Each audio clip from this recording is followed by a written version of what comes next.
em Astronomia em 5 minutos a gente vai conversar sobre a velocidade da luz.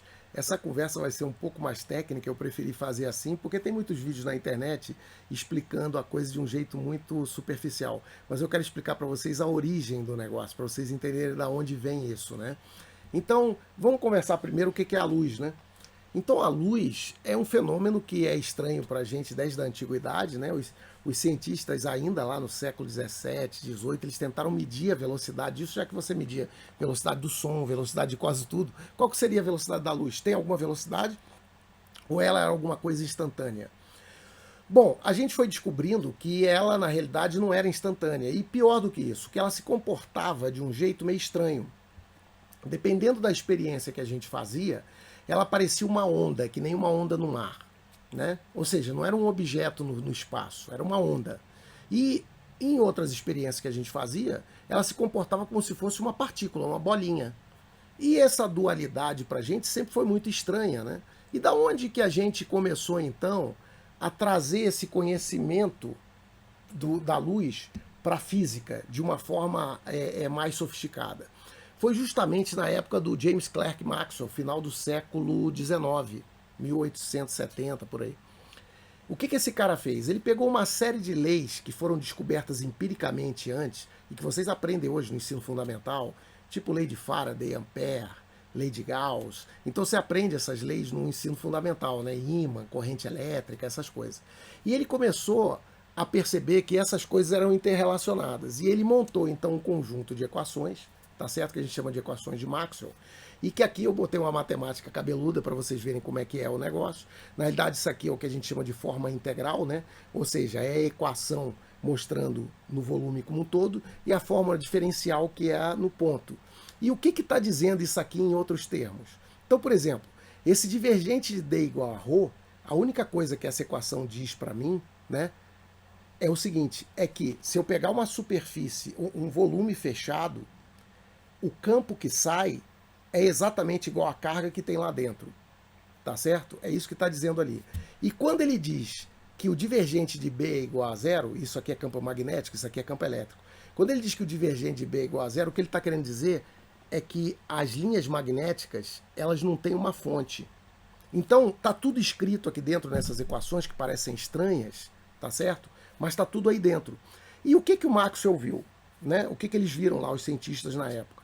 Que eles juntando essas equações, eles mostravam que aquele conjunto eletromagnético, ele se propagava segundo uma equação, que é essa aqui, que a gente chama de equação da onda, que é uma equação de uma onda e não de uma partícula, é uma onda se propagando.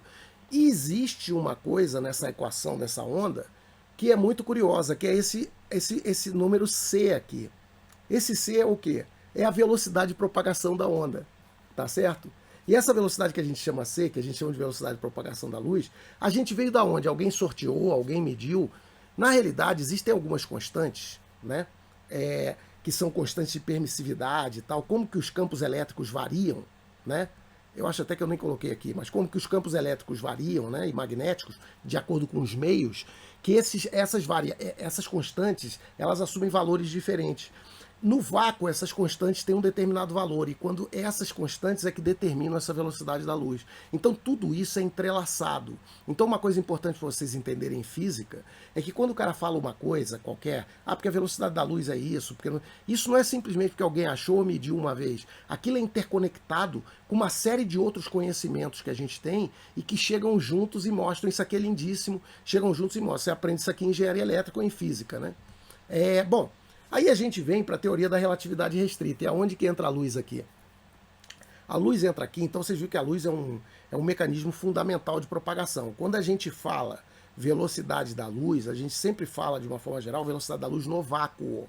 Por quê? Porque se a gente falar sobre a velocidade da luz num meio, por exemplo, uma piscina, sei lá, em alguma coisa assim, a velocidade da luz pode ser menor, inclusive, do que de uma partícula. O nome disso a gente chama de efeito Cherenkov.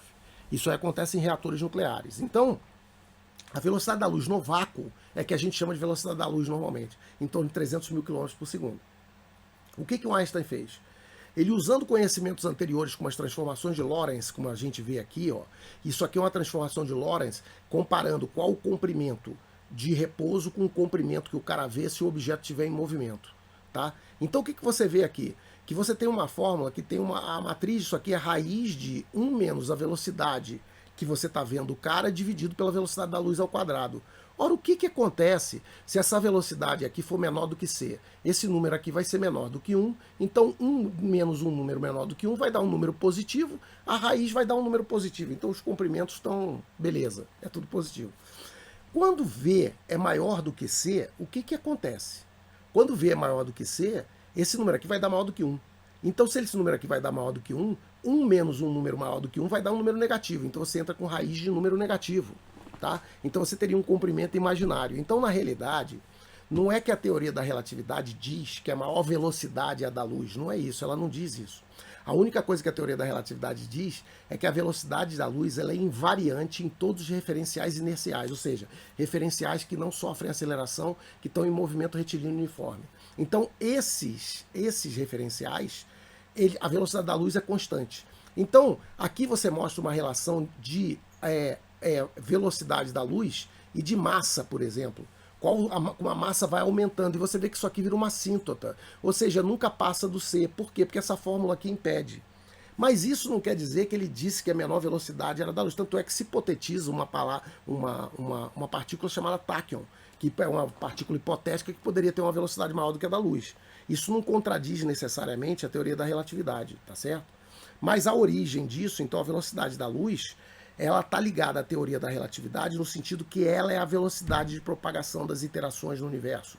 Ondas gravitacionais, qualquer coisa, não tem nada que se propaga mais rápido do que isso.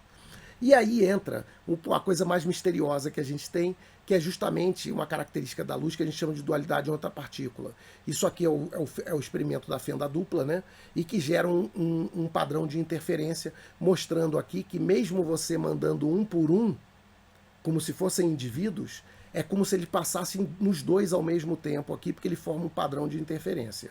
Espero que vocês tenham gostado aí de uma explicação muito rápida sobre a luz, né? E se gostaram, assine o canal e se torne membro. Muito obrigado, então.